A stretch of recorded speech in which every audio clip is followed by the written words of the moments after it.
नमस्कार, जोहार, सत श्री अकाल। आप सभी साथियों का एक बार फिर से स्वागत करता हूं, अभिनंदन करता हूं आपके अपने परिवार जीएस फाउंडेशन पर। जेएसएससी सीजन की तैयारी कर रहे सभी छात्रों से मेरा विनम्र अनुरोध रहेगा कि इस सेशन को आप पूरा देखिएगा। यदि सेशन पसंद आए तो इसे लाइक कर दीजिएगा, दोस्तों के साथ शेयर कर दीजिएगा, और यदि आप भी इस चैनल पर नए हैं तो चैनल को सब्सक्राइब करके बेल आइकन को जरूर प्रेस कर लीजिएगा।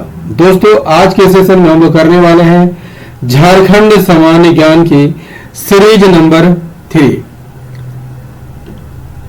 इससे पहले 2 सीरीज आपको उपलब्ध करा चुका हूं। दोस्तों, यदि आपने उन सीरीज को नहीं देखा है तो मेरे प्लेलिस्ट में जाकर देख सकते हैं। इसके अलावा झारखंड सामान्य ज्ञान की काफी वीडियो में अपलोड कर चुका हूं, ये सभी जो है आप मेरे प्लेलिस्ट में जाकर देख सकते हैं। आज की सेशन की शुरुआत कर लेते हैं दोस्तों, लेकिन सेशन में जाने से पहले एक बार फिर से रिक्वेस्ट है कि लिंक को कॉपी कीजिए और दोस्तों के साथ शेयर कर दीजिए। ठीक है, चलिए शुरुआत कर लेते हैं आज के सेशन की। सेशन का पहला सवाल आपकी स्क्रीन पर दोस्तों क्या कहता है? पहला प्रश्न कहता है कि छोटा नागपुर क्षेत्र को नागभूम कहा गया है। कहां पर कहा गया है, आपको यहां पर आंसर करना है।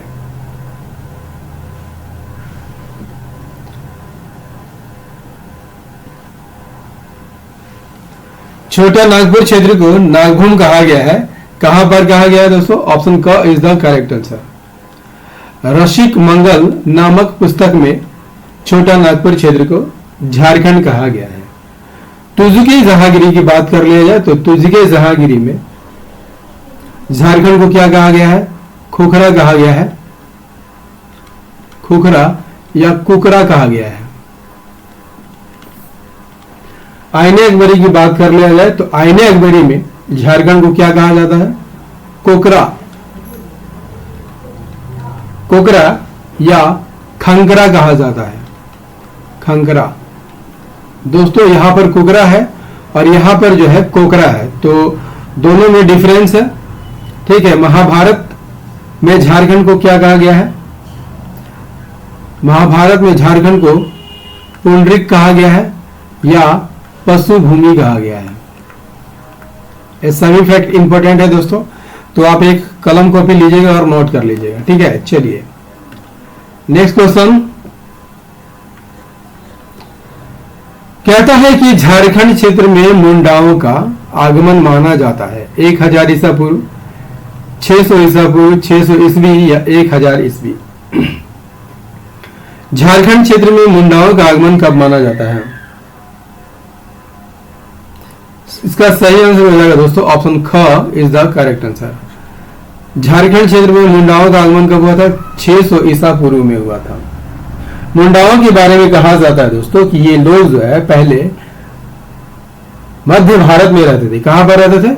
मध्य भारत में रहते थे, लेकिन जब यहां पर आर्यों का आगमन हो गया तो ये मुंडा जो है छोटा नागपुर क्षेत्र में आकर बस गए।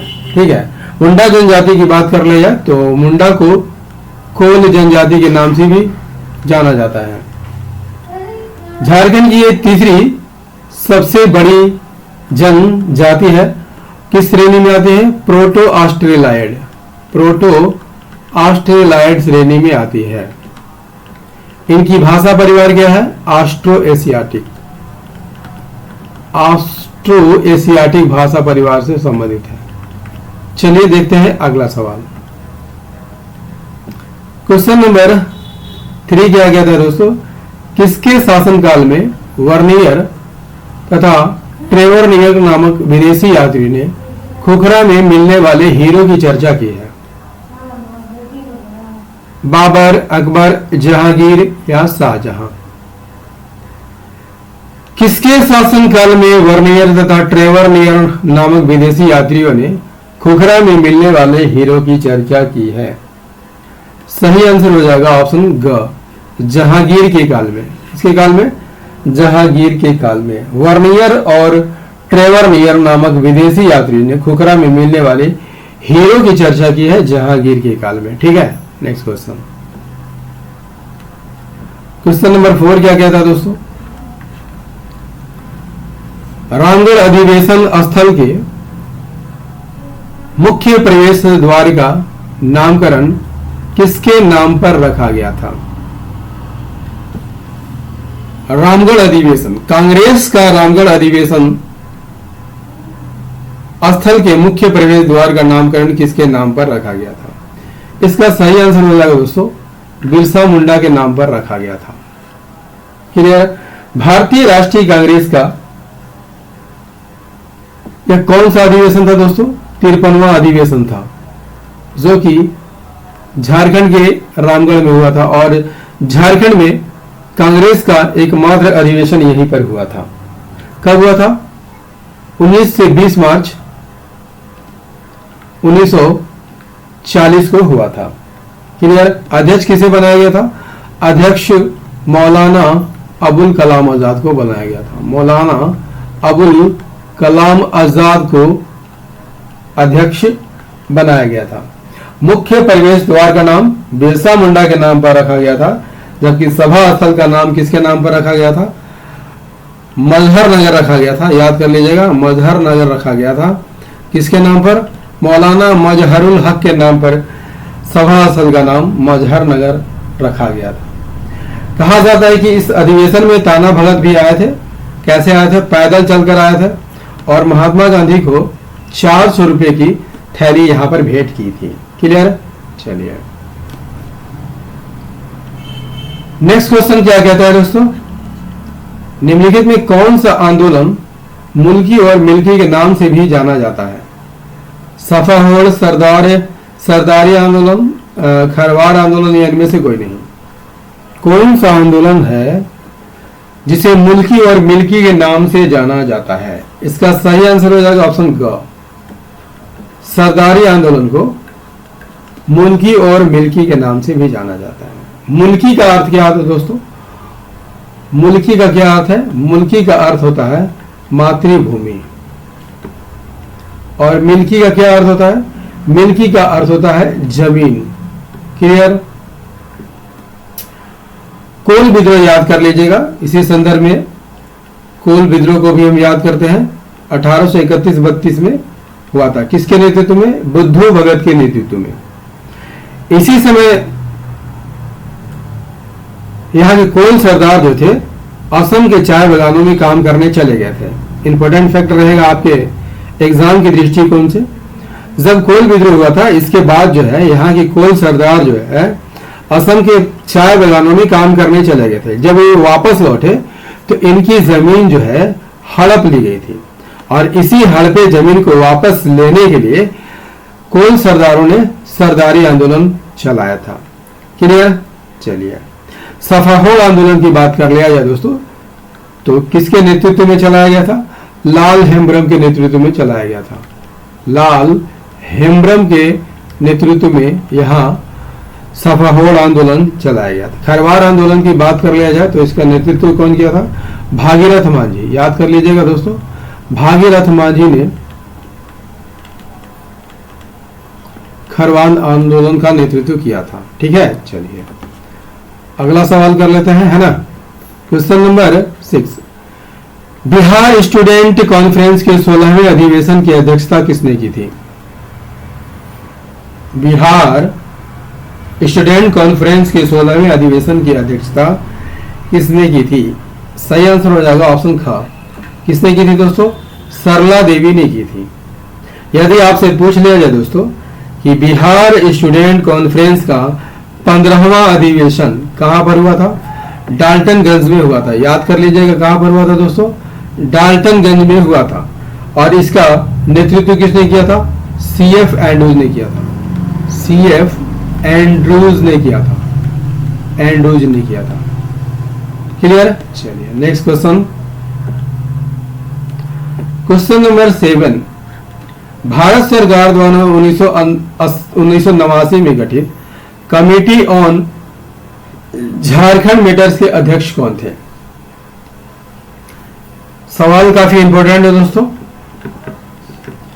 भारत सरकार द्वारा 1989 में गठित कमेटी ऑन झारखंड मैटर्स के अध्यक्ष कौन थे?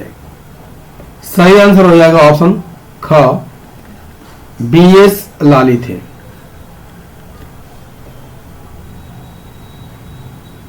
कमेटी ऑन झारखंड मैटर्स किसके द्वारा गठित किया गया था दोस्तों? इंडियन गवर्नमेंट के द्वारा यह गठित किया गया था। कब गठित किया गया था? 1989 में गठित किया गया था। किस लिए गठित किया गया था?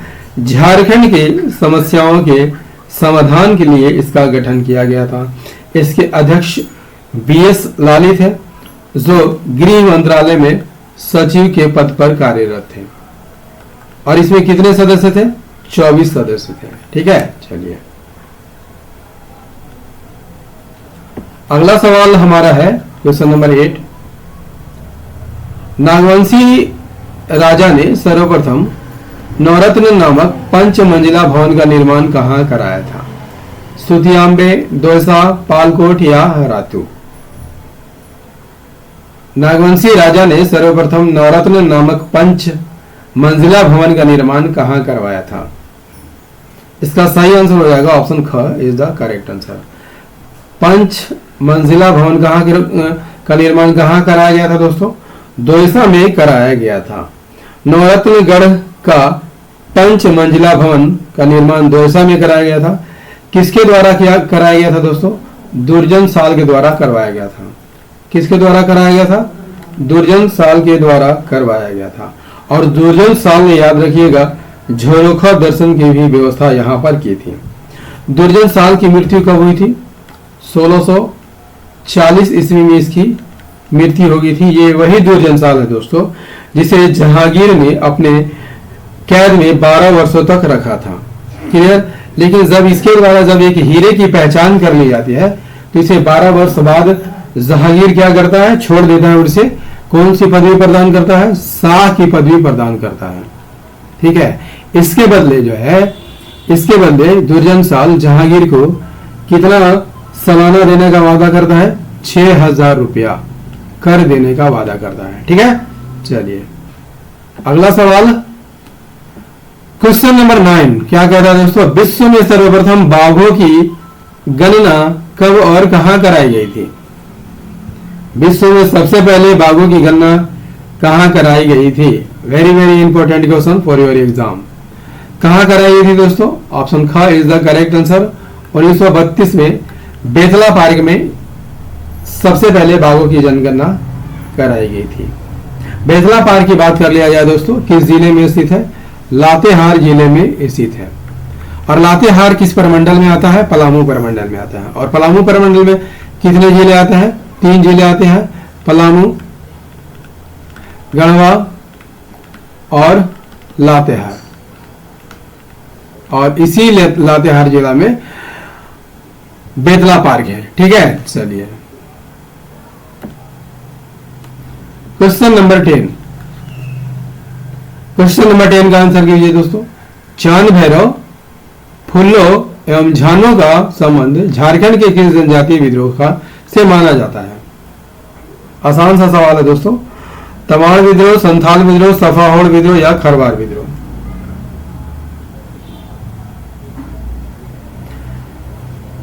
सही आंसर हो जाएगा ऑप्शन क is the correct answer.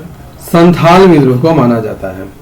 Santhal विद्रोह की बात कर लिया जाए यहाँ दोस्तों तो कब हुआ था? संथाल विद्रोह कब होता है? 1855-56 में यह संथाल विद्रोह होता है। कब प्रारंभ हुआ था? 30 जून को प्रारंभ हुआ था, इसलिए इसे 30 जून को हूल दिवस के रूप में मनाया जाता है। इस विद्रोह का प्रारंभ कहां से हुआ था दोस्तों? भोगनाडीह ग्राम से हुआ था। कहां से हुआ था? भोगनाडीह ग्राम से हुआ था। कहा जाता है कि 400 गांव के 6000 व्यक्ति यहां पर इकट्ठा हुए थे और संथाल विद्रोह में भाग लिया था। इसका नेतृत्व किसने किया था? सिद्धू कान्हू, चांद भैरव और फुल्लो झानो ने किया था। इसमें सिद्धू को याद कर लीजिएगा, सिद्धू को राजा बनाया गया था, कान्हू को मंत्री बनाया गया था, चांद को क्या बनाया गया था दोस्तों? चांद को यहां प्रशासक बनाया गया था और भैरव को क्या बनाया गया था? भैरव को यहाँ पर सेनापति नियुक्त किया गया था। क्लियर? चलिए नेक्स्ट क्वेश्चन कर लेते हैं। क्वेश्चन नंबर 11, किस राष्ट्रीय नेता का ताना भगत आंदोलन पर सर्वाधिक प्रभाव पड़ा था? किस राष्ट्रीय नेता का ताना भगत आंदोलन पर सर्वाधिक प्रभाव पड़ा था? इसका सही आंसर हो जाएगा दोस्तों, ऑप्शन क is the correct answer. Mahatma Gandhi का सर्वाधिक प्रभाव जो है ताना भगत आंदोलन पर पड़ा था। ताना भगत आंदोलन की बात कर लिया जाए दोस्तों, कब हुआ था? 1914 में हुआ था। क्लियर? किसके नेतृत्व में हुआ था? जतरा भगत के नेतृत्व में हुआ था। जतरा भगत के नेतृत्व में हुआ था और इस आंदोलन पर महात्मा गांधी का प्रभाव सबसे अधिक पड़ा था। अगला सवाल हम लोग कर लेंगे, सरदारी आंदोलन का प्रथम चरण की समाप्ति के समय बिरसा की आयु कितनी थी? 5 वर्ष, 6 वर्ष, 7 वर्ष या 8 वर्ष? दोस्तों सरदारी आंदोलन की बात कर लिया जाए तो पहला चरण, ये 3 चरणों में हुआ था, याद कर लीजिएगा, 3 चरणों में हुआ था। पहला चरण 1858 से 1881 तक चला था। दूसरा चरण की बात कर लिया जाए दोस्तों तो 1881 से 90 तक यह चला था। तीसरे चरण की बात कर लिया जाए तो 1890 से 95 तक चला था। तो सरदारी आंदोलन का प्रथम चरण की समाप्ति के समय, तो समाप्ति कब हुई थी? 1881 में। 1881 में समाप्ति हुई थी, जबकि बिरसा का जन्म कब हुआ था? 1875 में हुआ था। घटाएंगे तो कितना आएगा? 6 आएगा। तो सरदारी आंदोलन के प्रथम चरण की समाप्ति के समय बिरसा की आयु कितनी थी? मात्र 6 वर्ष थी। क्लियर?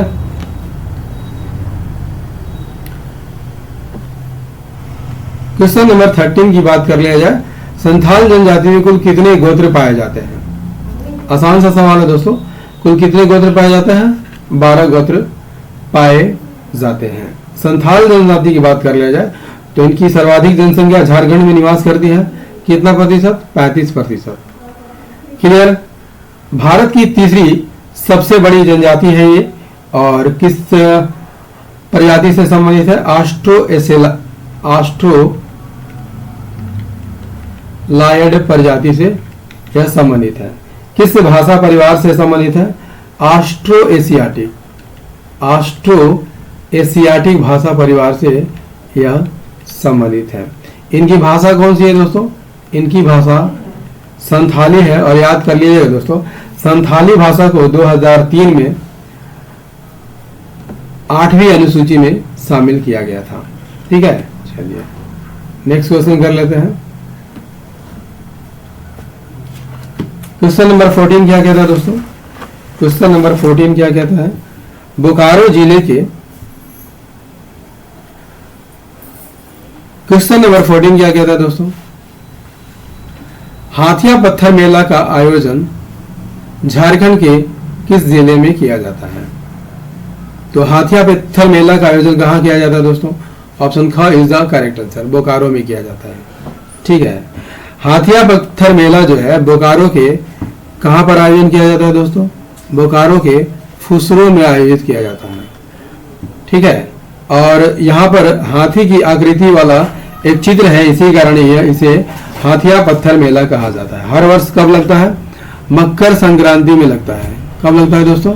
मकर संक्रांति में यहाँ पर मेला लगता है। ठीक है, और यहाँ पर सामूहिक नृत्य की परंपरा है। ठीक है, चलिए नेक्स्ट क्वेश्चन, क्वेश्चन नंबर 15 क्या कहता है दोस्तों? झारखंड की प्राचीनतम जनजाति कौन है? बिरहोर, कोरवा, किसान या असुर? तो झारखंड की प्राचीनतम जनजाति कौन है दोस्तों? असुर झारखंड की प्राचीनतम जनजाति है। याद कर लीजिएगा, असुर जो है झारखंड की प्राचीनतम जनजाति है और आदिम जनजातियों में से एक है। ठीक है, किस प्रजाति से संबंधित है? ऑस्ट्रोलायड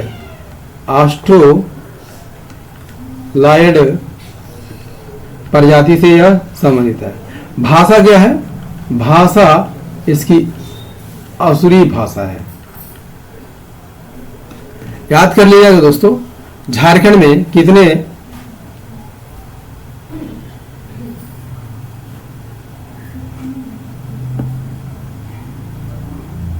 दोस्तों यदि आपसे पूछ लिया जाए कि झारखंड में आदिम जनजाति कितने हैं? 8 है। ये 8 कौन कौन है दोस्तों? असुर, बिरहोर, बिरजिया, सबर, सोरिया पहाड़िया, माल पहाड़िया और कोरवा उपरैया। 8 आदिम जनजाति है झारखंड में। क्लियर? चलिए दोस्तों, सेशन कैसा लग रहा है कमेंट करके जरूर बताइएगा। झारखंड में शहरों की संख्या कितनी है? इसका सही आंसर हो जाएगा ऑप्शन क is the correct answer. Jharkhand में शहरों की संख्या 228 है 2011 की जनगणना के अनुसार। नेक्स्ट क्वेश्चन नंबर 17, झारखंड का सर्वाधिक और न्यूनतम क्षेत्रफल वाले जिले कौन है? झारखंड का सर्वाधिक क्षेत्रफल वाला जिला की बात कर लिया जाए दोस्तों, कौन है? पश्चिमी सिंहभूम है। और न्यूनतम क्षेत्रफल वाला जिला कौन है? जामताड़ा। ऑप्शन घ is the correct answer.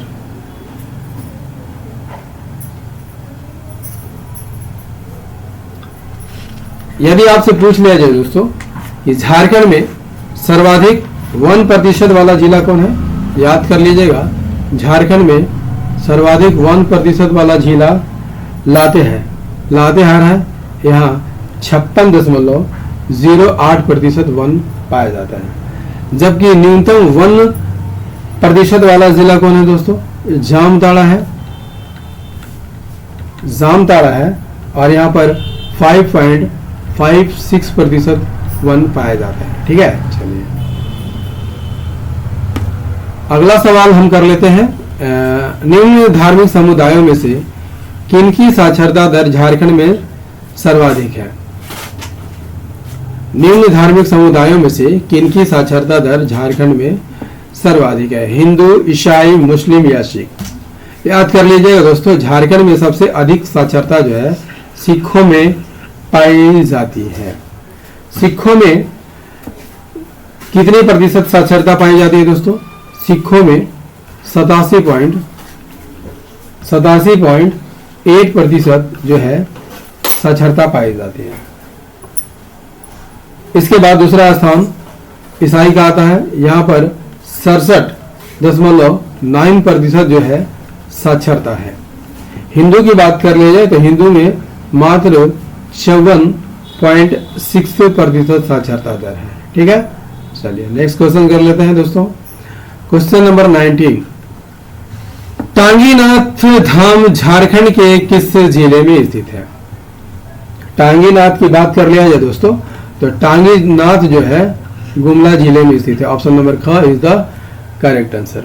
Tanginath का मंदिर गुमला में स्थित है। किस पहाड़ी पर स्थित है दोस्तों? मझगांव पहाड़ी पर स्थित है। किस पहाड़ी पर स्थित है? मझगांव पहाड़ी पर स्थित है। यहाँ एक विशाल शिवलिंग है और 8 छोटे छोटे शिवलिंग है। ठीक है, और इसका निर्माण कब हुआ था? पूर्व मध्यकाल में हुआ था। पूर्व मध्यकाल में टांगीनाथ धाम का निर्माण हुआ। मान्यता है दोस्तों कि यहाँ पर परशुराम का फरसा यहाँ पर गड़ा हुआ है। ठीक है, चलिए क्वेश्चन नंबर 20, झारखंड का सर्वोच्च शिखर कौन है? आसान सा सवाल है दोस्तों। झारखंड का सर्वोच्च शिखर कौन है? सही आंसर हो जाएगा ऑप्शन ग, पारसनाथ की पहाड़ी जो है झारखंड का सर्वोच्च शिखर माना जाता है। झारखंड के किस जिले में स्थित है दोस्तों? झारखंड के गिरिडीह जिले में स्थित है। इसकी ऊंचाई कितनी है? 1365 मीटर, या फीट की बात कर लिया जाए दोस्तों तो 4478 फीट इसकी ऊंचाई है। ठीक है, और यह किस धर्म से संबंधित है? जैन धर्म से संबंधित है। जैन धर्म के 23वें तीर्थंकर पार्श्वनाथ का निर्माण जो है यहीं पर हुआ था। कहा जाता है दोस्तों जैन धर्म के कितने तीर्थंकर थे? 24 तीर्थंकर थे। इसमें से 20 तीर्थंकरों ने यहीं पर निर्वाण प्राप्त किया था। क्लियर? चलिए अगला सवाल कहता है, किस लोक नाट्य के प्रदर्शन के दौरान मिट्टी के पात्र निर्मित किए जाते हैं? डोमकच, भोकली बंका, सामा चकेवा या कीर्तनिया? किस लोक नाट्य के प्रदर्शन के दौरान मिट्टी के पात्र निर्मित किए जाते हैं? आंसर इज द ऑप्शन ख। सामा चकेवा लोक नाट्य के प्रदर्शन के दौरान मिट्टी के पात्र बनाया जाता है। सामा चकेवा की बात कर लिया जाए तो झारखंड का एक लोक नाट्य है। किस महीने में यह किया जाता है दोस्तों? कार्तिक महीने में किया जाता है। किस महीने में किया जाता है? कार्तिक महीने में किया जाता है। कार्तिक महीने के शुक्ल पक्ष के, याद कर लीजिएगा, शुक्ल पक्ष के सप्तमी से पूर्णमासी तक यह लोक नाट्य किया जाता है और इसमें मिट्टी के पात्र बनाए जाते हैं। इसमें नायिका और नायक होते हैं। नायिका को क्या कहा जाता है? नायिका को सामा कहा जाता है। नायिका को सामा कहा जाता है और नायक को क्या कहा जाता है दोस्तों? नायक को चकेवा कहा जाता है। नायक को चकेवा कहा जाता है। नायिका के भाई को क्या कहा जाता है दोस्तों? नायिका के भाई को साम कहा जाता है और इसमें जो खलनायक होता है उसे क्या कहा जाता है? उसे चुगला कहा जाता है। चुगला का मतलब समझता है ना दोस्तों? चुगला का मतलब क्या होता है? तो खलनायक को क्या कहा जाता है? चुगला कहा जाता है। और यह भाई बहन के पवित्र प्रेम को दर्शाने वाला लोक नाट्य है। ठीक है, अगला सवाल हम लोग करने वाले हैं, क्वेश्चन नंबर 22। कहता है कि झारखंड के किन शहरों को नई उपराजधानी बनाने के प्रस्ताव को मंजूरी मिली है? सही आंसर क्या हो जाएगा दोस्तों? आंसर कीजिएगा फटाफट। झारखंड के किन शहरों को नई उपराजधानी बनाने का प्रस्ताव हुआ है? सही आंसर को फटाफट यहां पर करते ही चलिएगा।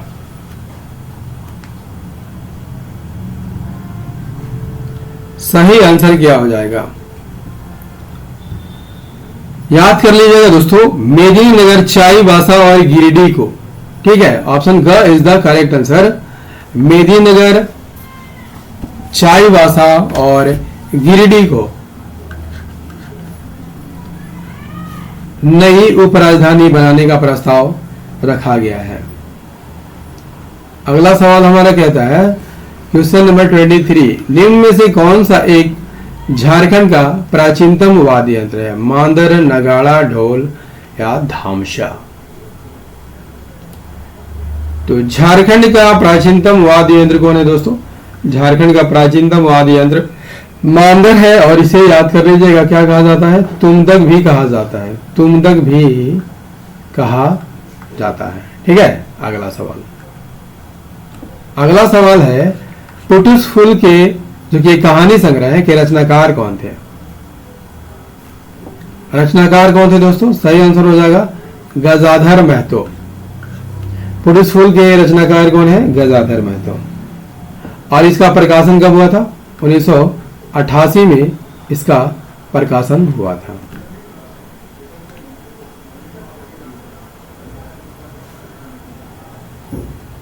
क्वेश्चन नंबर 25 इस सेशन का अंतिम प्रश्न है दोस्तों। झारखंड के किस वन्य जीव वन अभ्यारण्य में हाथी परियोजना की शुरुआत की गई थी? तो हाथी परियोजना की शुरुआत कहाँ की गई थी दोस्तों? ऑप्शन ख इज द करेक्ट आंसर, दलमा अभ्यारण्य में की गई थी। हाथी परियोजना कब शुरुआत की गई थी? 1992 में इसकी शुरुआत की गई थी। ठीक है, किस जिले में है? पूर्वी सिंहभूम जिले में है। पूर्वी सिंहभूम जिले में है। और हाथी परियोजना की शुरुआत किस अभ्यारण्य में की गई थी? दलमा अभ्यारण्य में की गई थी। ठीक है, चलिए दोस्तों, झारखंड सामान्य ज्ञान का सेट नंबर 3 सीरीज नंबर 3 आपको कैसा लगा कमेंट करके जरूर बताइएगा। यदि सेशन पसंद आया हो तो इसे लाइक कर दीजिएगा दोस्तों के साथ शेयर कर दीजिएगा। और यदि आप भी इस चैनल पर नए हैं, चैनल को सब्सक्राइब कर लीजिएगा और बेल आइकन को जरूर प्रेस कर लीजिएगा। दोस्तों याद रखिएगा, मेरी वीडियो डेली जो है रात को 8 बजे आती है, तो इसे रोज देखना मत भूलिएगा। मिलते हैं अगले सेशन में, तब तक के लिए जय हिंद, धन्यवाद।